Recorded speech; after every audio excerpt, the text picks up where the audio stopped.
So we've got an incredible lineup of founders who've been in your shoes, have started and created businesses, and they've got a remarkable wealth of social media experience.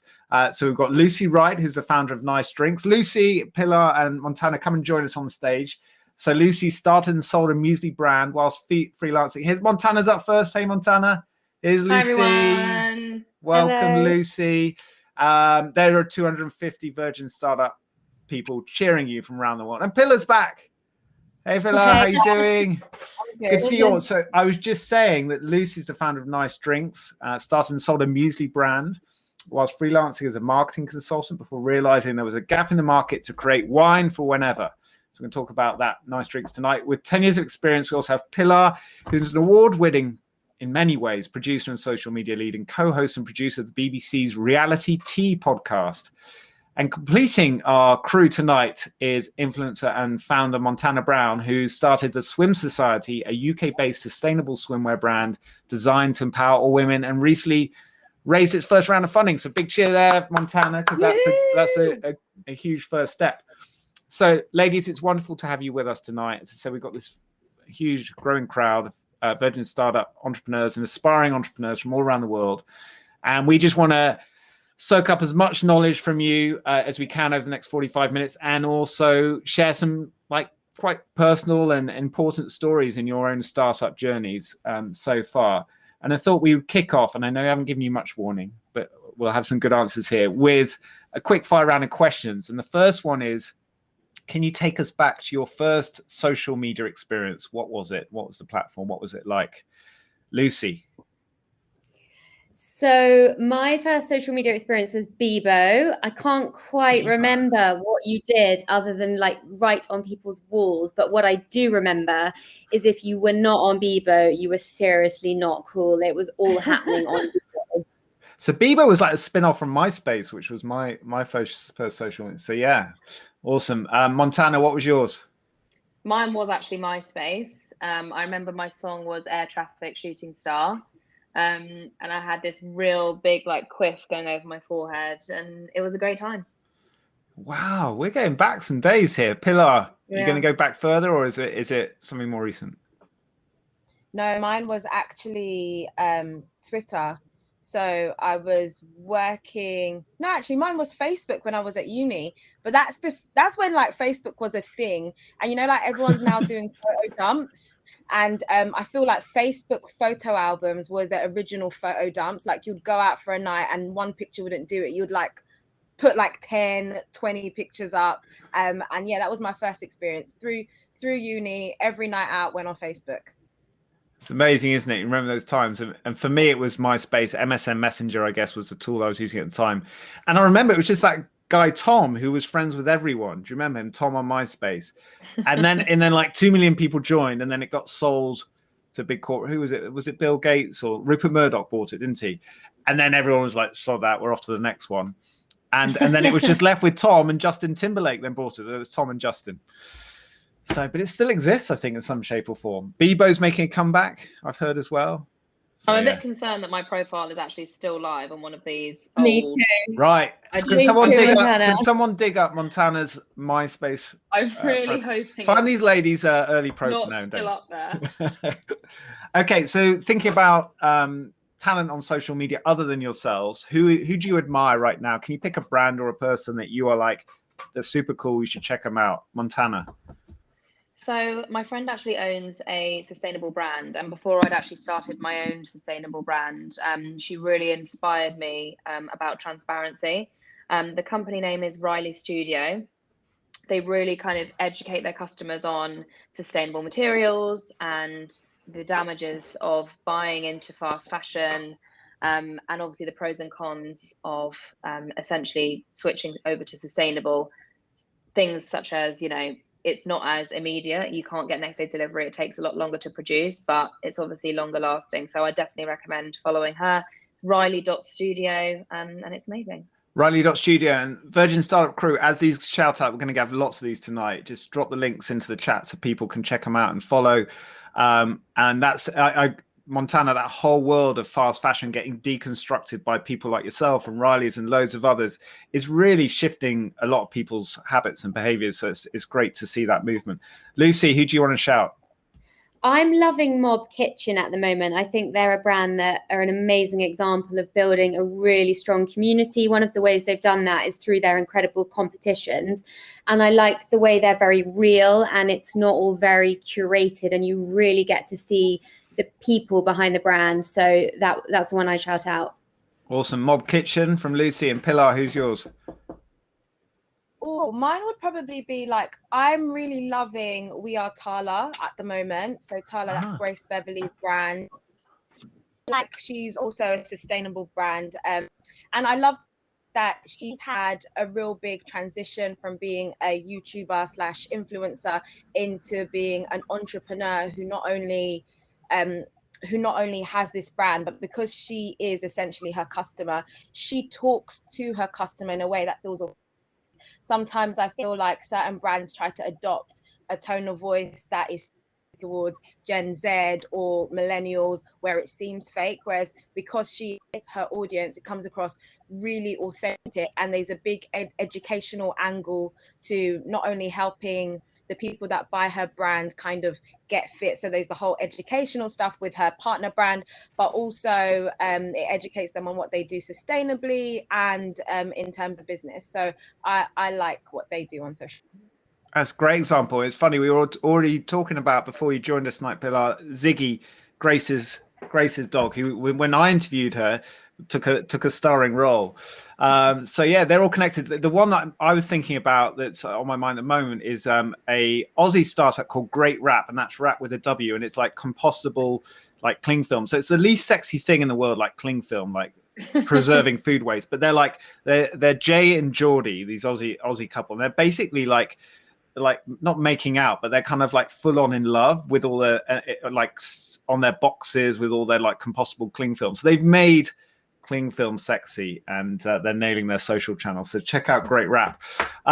Cool. And then finally, on a warm-up question, what about a tool or a feature that you use regularly in your social media work that maybe people aren't aware of, or just something that's super helpful to you? Pilar, what about in your world? Actually, something that I really like using when working with clients, especially small businesses, is a website called Social Blade. And that what you to do is kind of landscape what your competitors are doing, because I feel like sometimes when small businesses start their social media journey, they have unrealistic expectations in terms of what growth would be. So how many followers they can grow, how many likes they should be expecting, levels of engagement, and what Social Blade allows them to do. So when I work with clients, I say, well, let's go on this website, and there's a free version, and of course there's a paid version, but it allows you to kind of look at other people similar in your.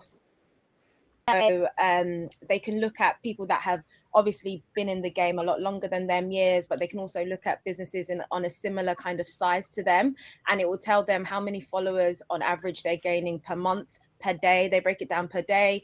They average out their engagement rates in terms of percentages. So I think it's just really good for landscaping and also managing expectations when working with small businesses and brands. That's a top tip, Pilar. So socialblade.com. Liz has just dropped it in the chat, because this is a big challenge, right? Vanity metrics versus metrics that matter, trying to work your way through the fog. So that's super useful. Montana, what's a tool that you go to a lot? So there's this kind of new platform called, I think it's called Loco, and it's essentially like it connects brands with people. So if you're looking at being an influencer, or you've got a new brand, or you've got a new product, you can connect with PR journalists at different events, and you can basically send invitations to people, and you kind of have you can put yourself in different categories, and what different categories that you would put yourself or your brand underneath. And then it's just kind of an exclusive platform where you can be connected with other people and like-minded people in your industry. And I think it's really, really helpful, because there's often a lot of barriers of getting to know people in your industry. There's also a lot of barriers if you're very new, like myself, of meeting people who can be helpful, because a lot of the time people don't want to share how to help. People don't want to share their stories. People don't want to give away their tips because they think that, you know, obviously people can be quite competitive, but it kind of eliminates that and everybody's kind of connecting and willing to help each other. That's a great shout. And is it genuinely, because a lot of these things you think it's quite hard to make these connections, they make that promise. So how does it work? You just like put a post up and say, I'm looking to connect with someone here? Yeah, so it's almost, you make a profile. I think you either choose if you're a brand or a person, and then brands can reach out to, especially it's really good if you're like a micro influencer as well, because obviously if you've got a niche, there's brands out there that are looking for influencers who are quite niche. So yeah, that's how you connect on it. Prestigious Afro Beauty on the chat says, true story, Montana Brow. So yeah, it's resonating. Lucy. Yeah, so I head up the sales side of our business. So my answer may be a little different on this one, but the sales team at Nice spend a lot of time on LinkedIn, hustling, trying to find buyers and trying to find the right person to talk to. And an amazing girl called Annie in our team found a bit of software, which I have no idea how it's compliant and how it's allowed with GDPR, but it's called Hunter. And it allows you to be on someone's LinkedIn profile and something will pop up on the side and it will tell you the email address for that person. So if you work in sales and you're trying to find leads, it's a ridiculously helpful and time-consuming piece of software to use, and I highly recommend it. I feel like we could just wrap up the session now. So much gold in the first 10. Job done. Chill. No, now it's story time. Okay, thank you for sharing those. And I put you on the spot, so great response in a short amount of time. So we'll start with you, Pilar, and then come to Montana and Lucy. So what we'd love to hear here at Virgin Startup is like, you know, the personal journeys behind the brands, the businesses, the projects that we're building, because that's where the real learning happens and the connection happens. So Pilar, for you, you've done so much, but take us back to when the journey with, I guess, business and media started with you, and what's happened since. Okay, so I went to uni, I went to Brunel, and I studied business management with accounting initially. I started off with marketing, but then, you know, like when you're at uni, you just want to live your best life. So I felt so you switched to accounting? Yeah, so I switched to accounting because accounting was like 3 days a week and marketing was 5 days a week. And I was just like, listen, I can't do lectures every single week. So I switched to accounting, and what that enabled me to do is do a year out. Took a year out and I worked in a record company. I worked for Warner Music Group, and it allowed me to then, I wanted to stay within the media industry. I really wanted to be like a Diddy mogul. Obviously that didn't happen, but there's still time. But I thought, okay, do you know what? I want to continue with this. So a job was going at a rival record company called Universal, and it was within the digital media team. So I decided to go for that. And essentially what got me the job is because I was always on Twitter in my team. So we used to look after the artists when we did artist relations. And, you know, when you're working with artists, they can be here, there, everywhere. But I always knew where everyone was just because I was on Twitter and like manning what they would tweet, what clubs they were at, what music is hot. So then I got that job, and because that job was 2 days a week and my course was 3 days a week, I was able to go back and do my final year at uni whilst doing people's social media at uni. So I was running MySpaces at the time. So like for older people, it was like Dame Shirley Bassey, and then with younger people, there was this band like before One Direction, there was this band called The Wanted, and I would do their social media. So yeah, that's how I got started. And since then, I've just basically hopped all around the shop. So done social media for like advertising companies, and then from advertising companies, I was at BBH. Then I ended up in the world of TV, and I did social media. Pilar, I think you're coming in and out. It was nice and smooth, and it went all rocky. So we'll pause the story there. It's a cliffhanger. What happened next? And I want to ask you about those early hustles, but we will come back to you when the connection improves. Montana, let's jump over to you. So yeah, take us back to when the journey began for you and how it's got to Swim Society. So obviously, I actually went on a television show called Love Island. I went on it what feels like decades ago, but it was 5 years ago. Which ultimately gave me a platform. And then I was thinking about what kind of things I was passionate about and what things that I wanted to do, because I felt like influencing for me, it I kind of felt a little bit like I wasn't helping anybody. I was just it's kind of a bit of a self-indulgent industry. So I thought, how can I help people? So I kind of was racking my brains, because a big part of Swim Society specifically is connecting with people and kind of bringing the community together, and especially females. And so I think for me that it all started when I was really passionate about mental health and how can I be helping people with what I'm doing. I want to create a brand, but I also want there to be a community attached to that I can also connect with and connect other people with as well. And so we created Swim Society. We made it sustainable, because obviously looking after the planet is really, really important. And alongside that, we have such an amazing connected community full of just inspiring and amazing women sharing their stories about mental health, about body image, about really kind of breaking those body stereotypes that we see in the campaigns and that we have done for years and years, because most campaigns don't represent your average woman, and we very much like to present your average woman, and that is still beautiful and that is still amazing, and that's what we kind of promote. And yeah, I think one thing that's really important, especially if you're watching this and you've got a startup brand, is that connecting with people is everything. Because you can't just be a brand, and people aren't just shopping on the high street anymore and just popping into a shop, and then you don't have to be accountable for your actions. You're so accessible as a brand, so just make sure that every single aspect of your supply chain, every single person that comes into contact with you is having a positive experience, and that just comes from being a nice person. And I think that's probably the best advice that I would give. It's brilliant advice, and it's fantastic, like yourself and like Grace Beverley, obviously, and sort of alongside each other, they're shifting, especially around stereotypes. And 5 seconds of landing on Swim Society, you can see that what the brand stands for and what it's about, and like who it's for, and how it's trying to change things. So I just wanted to get a sense, Montana, of like how much of this has been pure instinct for you, like regardless of the platform that you got, you earned and built off the back of Love Island. Like how much of this has been like, this feels good, this feels right, work, versus lots of research, lots of like teaching myself about social media marketing, doing classes, talking to a bunch of people who've done it before. Like what's been that mix of I'll figure it out versus I'm going to go and learn from others? It's very much like I'm not even joking. We are winging it in terms of creating a brand that I don't have a business background, I don't have a finance background, and so building a brand from scratch, having none of those building blocks, has been really, really difficult.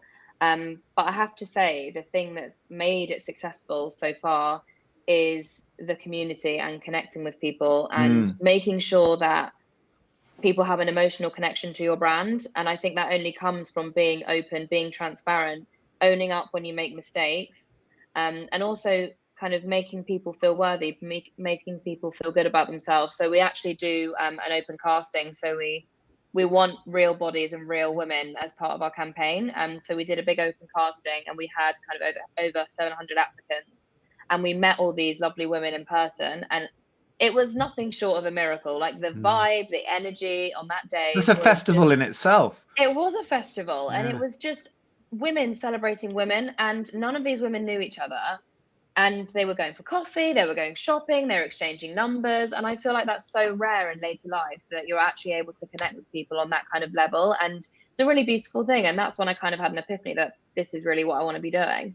Oh, you nailed that bringing people together. That the challenge, I guess, with a lot of community building projects is you can have that super clear mission that everyone wants to get behind, but then you've got this people bring their hopes and dreams to this community, and at the same time it's a business. So I wonder if you got to the point of like that challenge where people were sort of like, oh, this means so much to me, but that's not the perfect product or something. Is it how do you manage the tension between the two?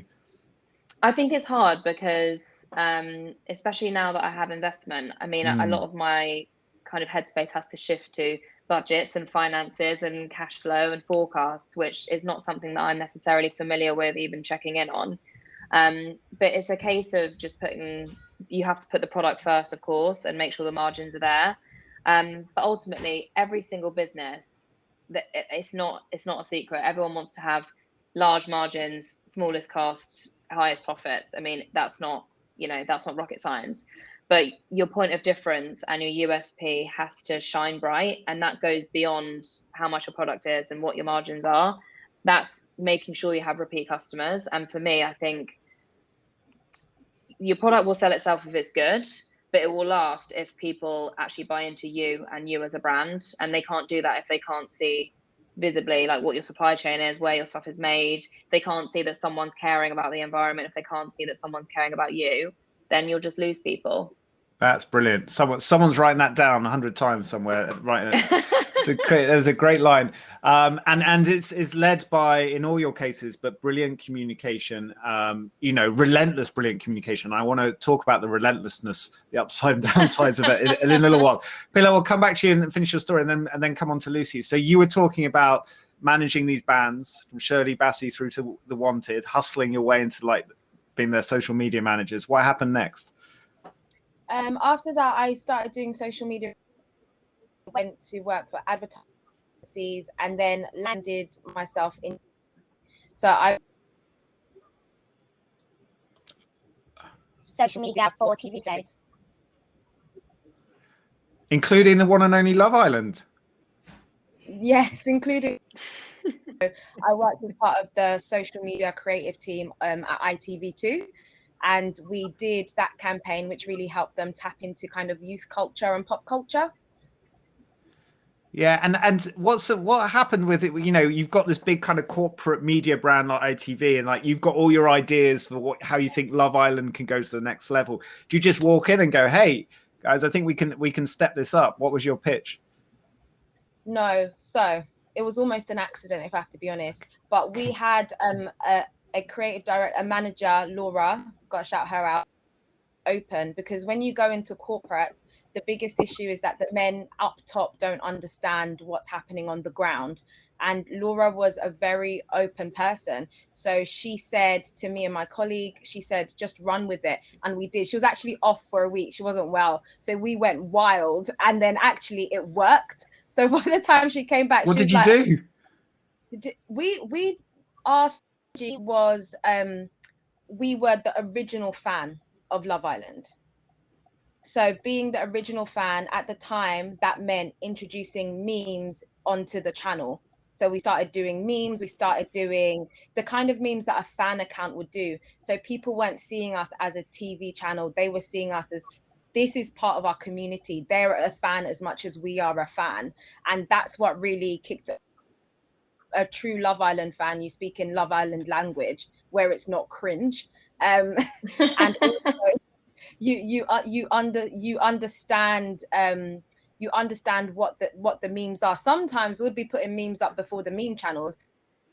They'll be reposting us, and that was probably like the official seal of approval. Like, yeah, you've got the tone right, because when a real like a 14-year-old kid is running this channel, is like reposting your memes, you're doing something correct.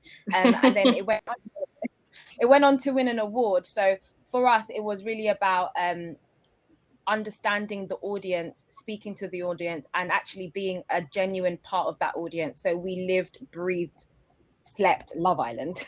You seized that opportunity at like 200%. It's brilliant to hear. And then tell us a little bit about the podcast. I mean, it's fantastic what you're doing now, and like the world of podcasting has exploded in the last 2 years, right? Thank you. No, it has, and podcast like transition from social media to podcast because they're similar in understanding content. Once you understand content, you're just producing a longer form of it. And social media is such a big part of getting this podcasting and audio out into the world. So we really kind of took the strategy we'd used, like working with Love Island, and just applied it to what we were doing. Again, doing certain podcasts, it's for the fans. So you're speaking the fans' language, but instead of the meme.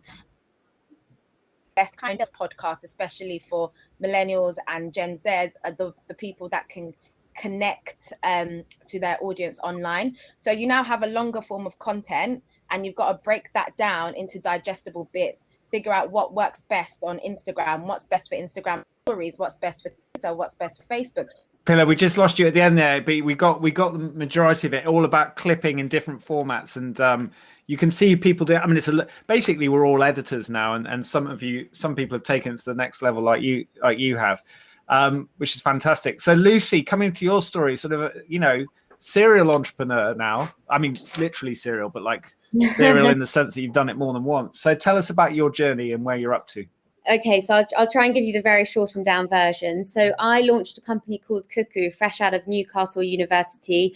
Did it with my best friend, had zero business experience. I didn't even know what a margin was. And Cuckoo made on-the-go, chilled, healthy breakfast pots. We launched it into Whole Foods and then managed to win distribution with people like Tesco, Co-op, Waitrose, Ocado. I looked after the sales side of the business. That's always what I've loved, and it's always come very naturally to me. Ran it for 4 years, lots of highs and lots of lows. Anyone launching a chilled product with a short shelf life, it really comes with its challenges. After 4 years of running it, we managed to sell it, which sounds far more glamorous than it was, in the sense that I didn't make any money from it, but I have zero regrets. I'm so proud of what we achieved. And I look at it as the best business school that I ever could have gone to. I then didn't fancy going to work for anyone else, so set up a consulting business. Well, I mean, it was just me on my own, helping food and drink businesses build out their sales strategy, understand different route to markets. Did that for 2 years, and during that time, I met Jeremy, my amazing co-founder, who was leaving Propercorn, having built their international business. Him and I decided we didn't want to be career consultants. We'd love to set up a food and drink business together. And we knew we wanted it to be either creating an entire new category, as someone like Vita Coco did for coconut water, or disrupting a big existing category, as someone like Brewdog did. So then timing's a funny thing, because a week later I was scrolling through Instagram. I discovered a wine in a can, traced it back to America, immediately became incredibly crazed, excited, obsessed, could really imagine it was the type of product I would drink, could imagine it at festivals, on the train. So obsessively looked into it for a week, researched the American market, saw how much the category was growing over there, pitched the idea to Jeremy, and he agreed that we were onto something. And then we did a real month of real hard research and work. And I do feel if you have a business idea, really validating the idea is a really good thing to do, and validating it beyond your friends and family who are going to tell you it's a great idea. So we did everything from, walking around shops in London, newsagents, asking them how many mini bottles of wine they sold. We also then went on to actually buy some data, which cost us, it was £1,000, so £500 each. And that told us the size of the mini bottles of wine in the UK and cocktails in a can in the UK. That was one of the best things that we did, because the data was very reassuring, and then it gave us the confidence to go on with the business. So we worked on setting it up for a year, doing everything from building the supply chain, sourcing the wine, to building the brand. We self-funded that part. And then at the end of that year, we got the business to a point where we had an amazing looking brand, supply chain set up. We had a 400 store listing with Sainsbury's agreed.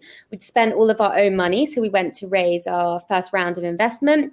And then we launched the business in 2019 with a pale rosé in a can, Sauvignon Blanc in a can, and a Malbec.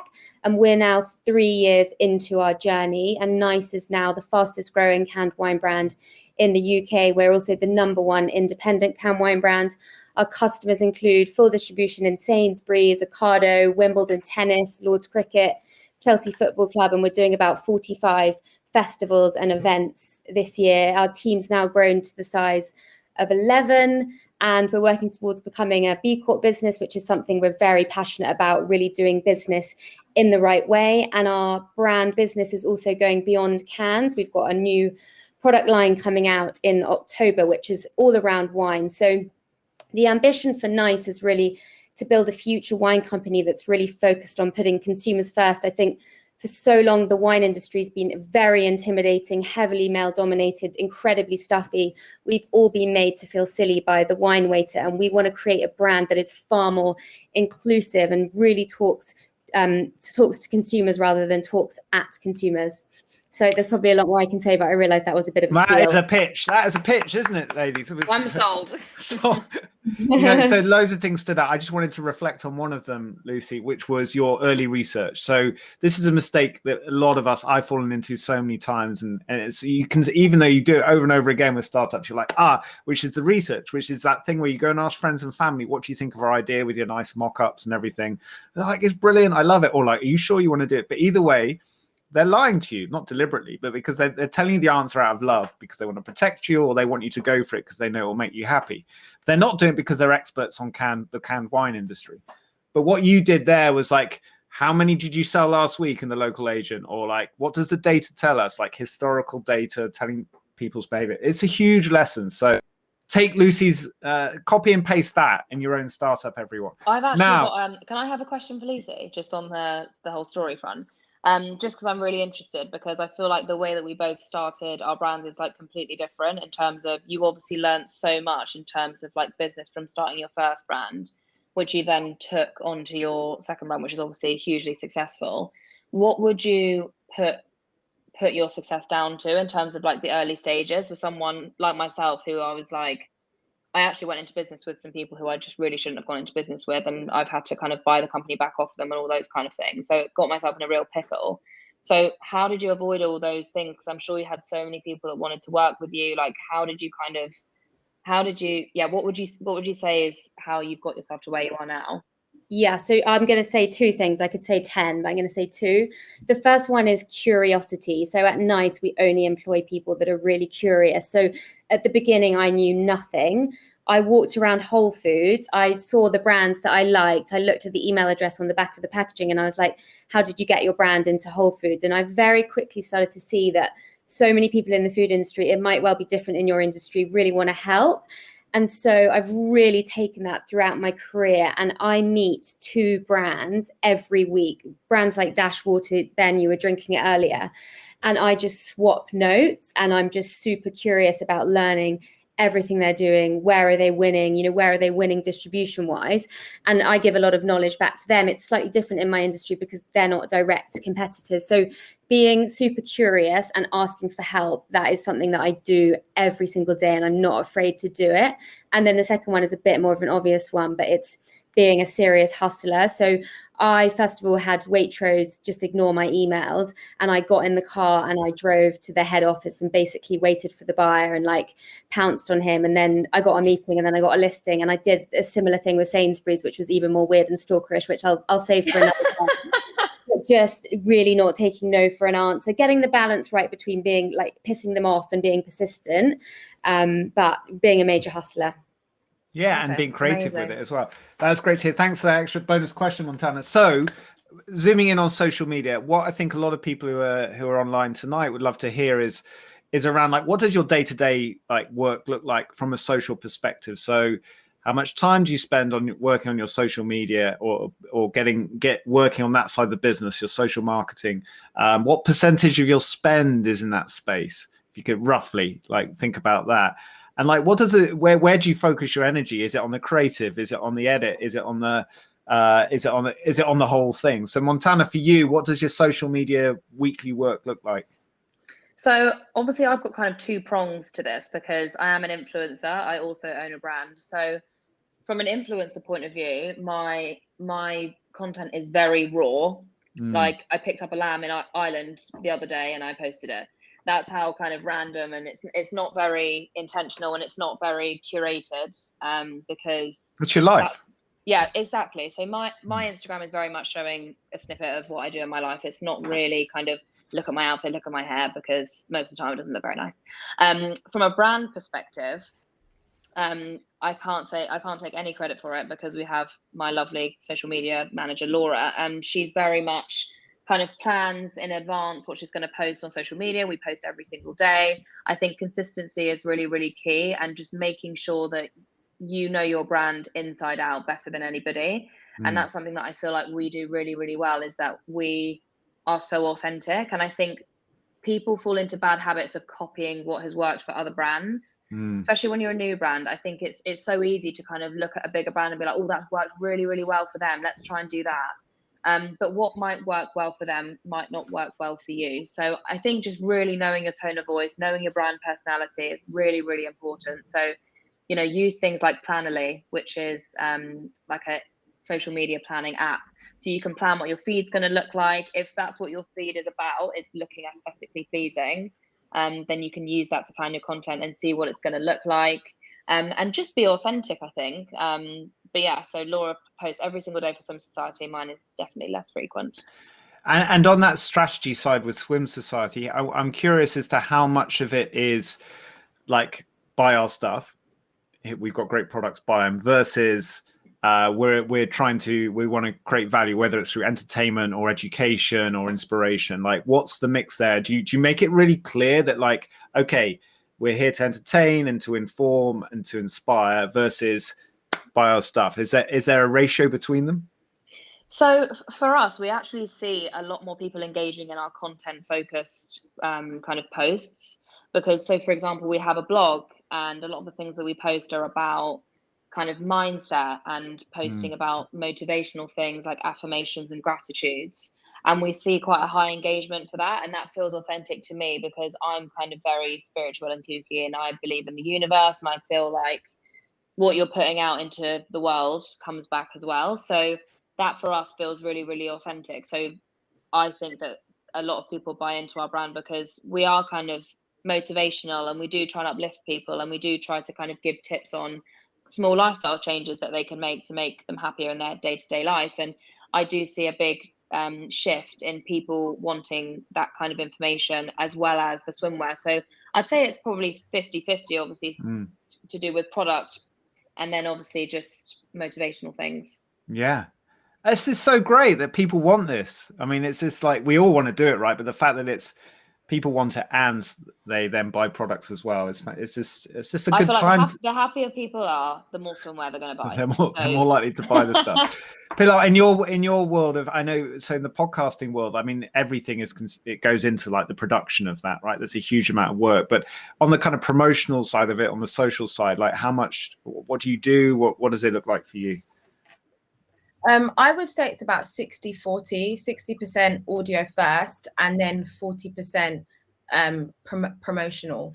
So to make sure that people know, okay, the podcast is out, here's where you can listen to the podcast. And also what I would say is that, having worked across different types of brands, obviously now I'm doing podcasts, but having worked with small businesses and different types of brands, I think that the main thing to realize, especially as like a small business or entrepreneur, is that as soon as you can afford to, hire a social media manager, because people don't realize that it is equivalent to a full-time job. So that's what I would say the first thing is, because and the other thing is, preparation is definitely the key to social media. The more that you have things prepared, the easier it is to not fall at the hurdles that people generally fall on with social media. So for example, consistency. Entrepreneurs have so many other things to be worrying about, like they're the marketer, the accountant. They might even have to clean the office. Do you know what I mean? Pack the products. Is that actually social media is generally an afterthought for a lot of small businesses. So someone like me, who's always worked into social media, like wherever I go now doing podcasts, it's a bonus, because I'm thinking about social media, if not first, then second. For entrepreneurs, I find it's the complete opposite. It's the last thing. Sales is forefront in their mind, unless they have an understanding of it. So I would say, like, being as prepared as possible is great. And what I think, well, obviously depending on the business, is try to have preparation. So having a content calendar where you can have your content across the week kind of pre-planned. Leave space to be reactive to things that are happening in your industry, things that are happening on the internet, anything that's like a timely story. So that's what I would say. And that's what, with there's two routes you can take. It's either evergreen content, which you can post on social media anytime, or it's stuff that is really relevant and it's pop culture, so you have to get out like within a day, otherwise it's stale news. So I produce two different types of shows, either evergreen content or pop culture content. And with pop culture content, timing is everything, or you miss the boat. Yeah, you got to ride the events and react and sometimes cancel content, right, because of what's going on. Really important point, Pilar. Thank you. I actually wanted to, can I snowball onto Pilar's point? Because I actually think the whole social media being at the forefront is really, really important, because we are very much a social media led brand. And people really lack that personal touch in terms of brand. They're very much like, our consumers are over there and we're over here, and there's no real connection. And social media allows people to see what it is like to be part of your business. And that is such an amazing thing. And obviously it's a thing of the 21st century, but it's also a massive tool that people should be using. Like, I know Laura is up probably all night messaging people, replying to every single DM that we get, which, wow. So it's not just a 9 to 5. It's not just a Monday to Friday. I just know for a fact, it's probably 10 p.m. at night. She'll get a DM off the Swim Society account and she'll be la, la, la, la. Hi there. How are you? How's your day? And having a chinwag with a customer. And I think it's amazing, because you have to find somebody with that grit and that determination and that passion to do that, because it does require for you to be going above and beyond so that your consumers feel heard. Like, we always are doing kind of polls and different kind of focus groups with our consumers and people that follow us to get their feedback for sustainability, to get their feedback on the product, to get feedback on the website and how easy it is to navigate. And that's I think, a really important thing that people should be doing. And people who were, marketeers from a decade ago or longer are going to brands that don't do what you've just described, Montana. Okay, are you crazy? You've got direct access and you're not asking these people all the time for this constant conversation about, like, where are you at? What do you think? Got to get on it. I live in Canva. That's my tool of joy, and it's amazing. And they just connected with Buffer, which means you can go Canva, Buffer, and then out into the world. Mm-hmm. Lucy, what's your social media work week look like? So I don't run the social media side of things. We've got 3 people in the marketing team that look after everything, and kind of the rules we live by in social media are, our business mantra is lead and not follow. So we want our feed to not look like a traditional food and drink brand or a traditional wine brand. It actually looks more like a fashion brand, and we want to do that in order to cut through the noise. We then have a community manager, just like Montana, literally replies to every single comment. Anyone that likes our post will also just go around randomly and say nice things to people, because our business is called Nice. We have 5 pillars that generally we post about. So it's products, team, lifestyle, memes, and listings. And we switch those up if something's not working. We put everything on later. That's our software that we put it on to then post. And then most importantly in our business, we're very data driven. So at the end of every month, we analyze absolutely everything. We look at the posts that have done well, the posts that have done badly, and then that will form our social media strategy going forward. What do people want to see more of? For example, our team posts always perform really well. Our business is 10 women, which is very rare in the wine industry. We post about the fact that we are 10 women, and it got the most likes and the most kind of interaction. So we know that that's what people want to see. So analyzing what's working and what isn't is super important for us. And then also finally, just making sure we're really including everyone. So just like Montana, we like to use women of all different sizes, because we're a brand for everyone. And I love that whole point of, like, we want to look like a fashion brand, even though we're a drinks company. And you look at your, like, highlights on your Insta, it's like a palette of colors, it's not like, oh, this is drink. This is like a whole, like, I'm interior decorating my life with all this color. So many good tips. And now time is flying, as I thought it would with the 3 of you, but there's 3 things I want to try and get through in the next 10 minutes. 1 is talk about channels. 2 is mental health, which is a tiny topic in this subject. And 3 is to answer a couple of questions from our crowd. So on the channel side, like, tell us about which channel, how do you decide? Because a lot of people here go, where do I start? Like, TikTok's blowing up. Hang on, LinkedIn's coming back and being, well, you bet Insta, it's all about Insta. Do we still do Facebook? We talked about MySpace. Maybe we go back. Like, how do you decide where to focus your attention? Montana? I would say it's so funny, because when TikTok first kind of came about, obviously it's literally the newest social media platform and the fastest growing. And I was like, oh God, I'm not doing that. I was like, I'm going to feel so old on that app. I'm not doing it. Next thing you know, I'm TikToking, learning all these dances. And I think it's just about, it is about what Pillar said about being reactive a lot of the time. And when you see that something's doing amazing and people are doing amazing things, and you've got to kind of catch onto it and strike whilst the iron's hot. And for example, with TikTok, I kind of really, really love that social media platform because it's not so much supporting the big dogs in the industries. People can pay on Instagram to be on the top of someone's feed. It's not in chronological order. I don't even see my friends anymore on Instagram. So I think it's really, really important that if you do have a startup brand, absolutely go on TikTok, because brands are selling out on TikTok and things are going viral. And I think what's such an amazing thing is that you don't have to be a somebody, or you don't have to be a massive player in that specific industry to go viral on TikTok. It could be somebody from Blackpool, I don't know, who's making handmade jewelry. You could be anybody with any type of brand, and you could go viral on TikTok. And that's what I think is so amazing, is that it doesn't really discriminate, and it supports the underdogs. Obviously it's still growing, and I think obviously there's a danger of it kind of leading into it supporting the big dogs. Of course, there's money to be made there.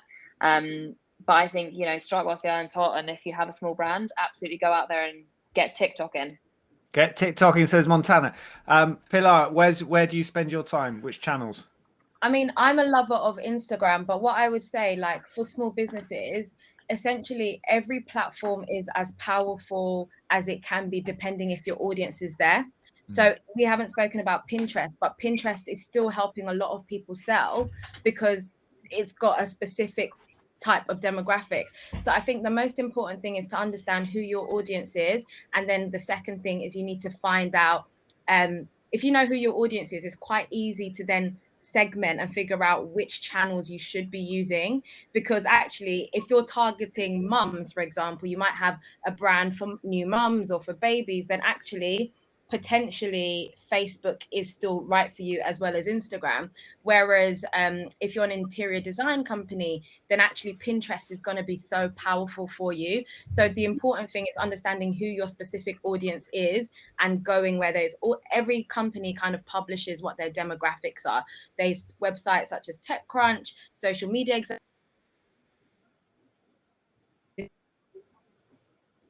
percentage of males, this age group. So I would say that's the most important thing. And the other thing is to pay attention to trends, as Montana said, because TikTok, you can see explosive growth because it's a new platform.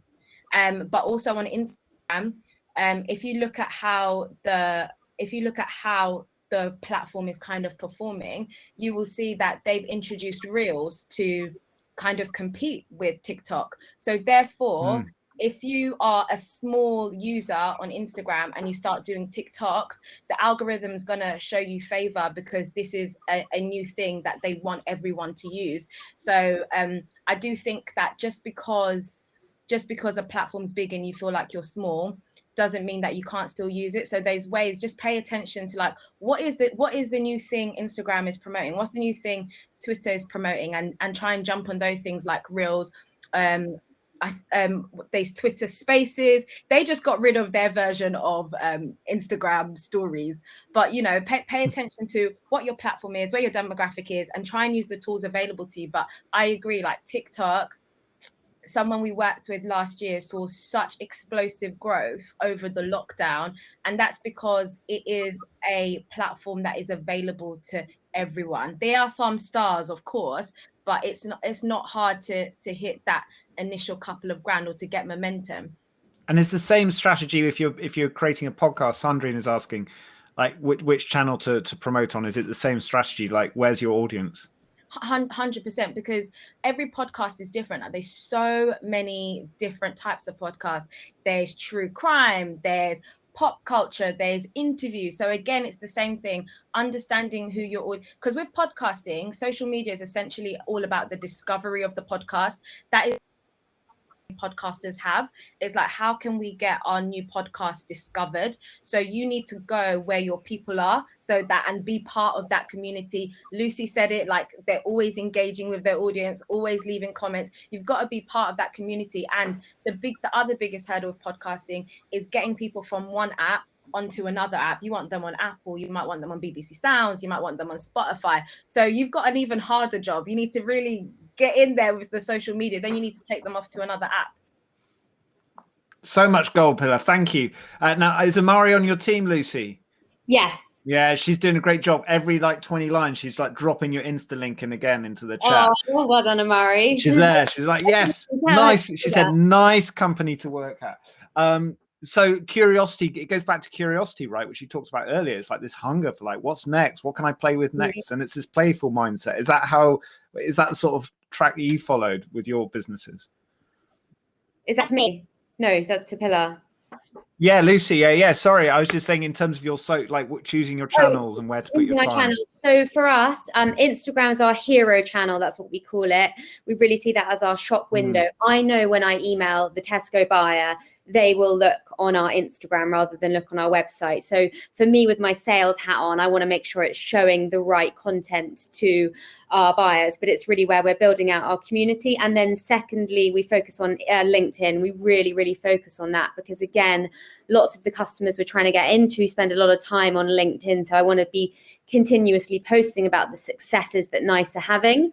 Facebook and Twitter, we post and we reply to everyone, but we're not hugely active on there. And then Amari from the team, I have to admit, I've never been on TikTok. Amari from the team has brought our TikTok to life and she's done an amazing job. I mean, we're all trying to do what Little Moons did and we're not quite there, but she has done a really good job at least telling an oldie like me, what we need to do on TikTok. Yeah, and be experimental and creative. So final sort of question. No, actually, we're going to ask a couple of questions from the crew watching tonight as well. But if you can hang on are you all right to hang on for 5 more minutes? Yeah. Awesome. You haven't got another studio to run to, Pilar. Okay, no, good. I'm doing it from the studio.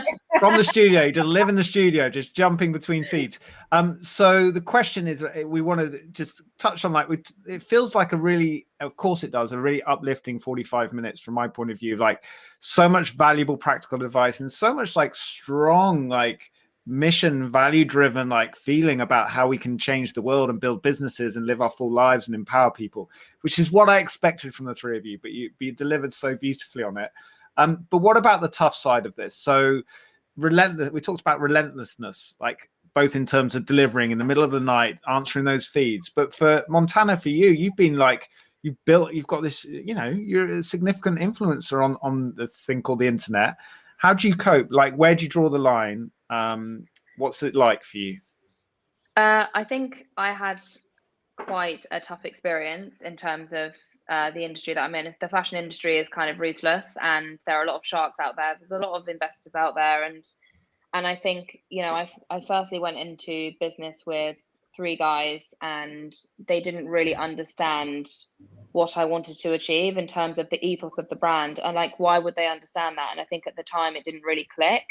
But so, I was very, very frustrated for the first 2 years when the business was around because my voice wasn't being heard. I felt like I didn't have full visibility of the business and it was very disheartening. And so eventually I got out of that sticky situation, which was amazing. But I think it is really tough because it makes you question if you want to do what you've set out to do.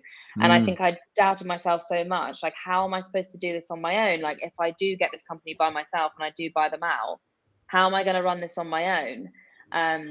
Because especially with no business experience. So I think it's about having confidence in what you're selling essentially, and not just what you're selling, that you can do it well and that you're a good person as well.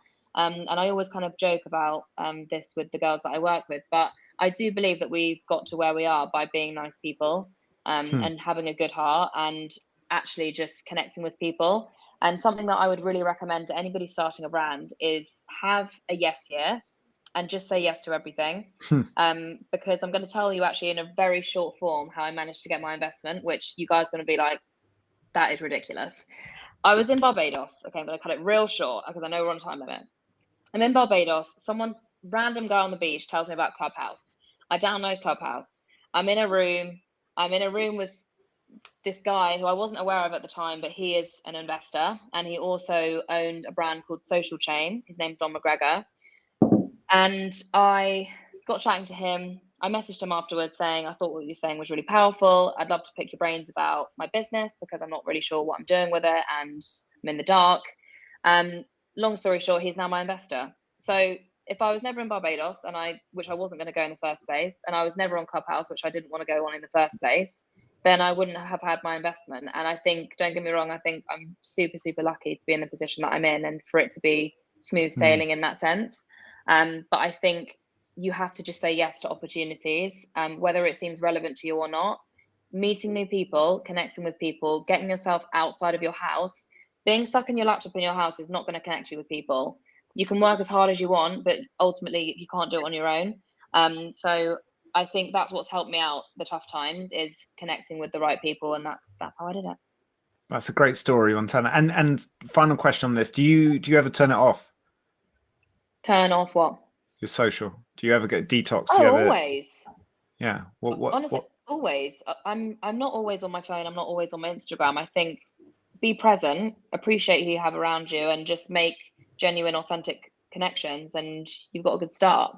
That's great. It's really important to hear from someone like yourself, because people sometimes think, I have to be on it the whole time. It's like, no, look after yourself. Brilliant. Pilar, anything to add on this whole mental health roller coaster of living online? No, I think everything Montana said was great. I actually really admire how you've been an advocate for mental health, even through Love Island and stuff.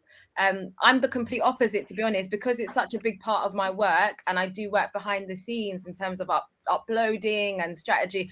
My screen time is out of this world, like minimum 8 hours a day. Once I get my averages, it's disgraceful, but I have to, like, it's such a big part of my work that I'm on it all the time. I'm just mindful on who I follow personally, so that make sure I'm not taking in. I try to limit the stuff that I take in that can maybe like disturb my mental health.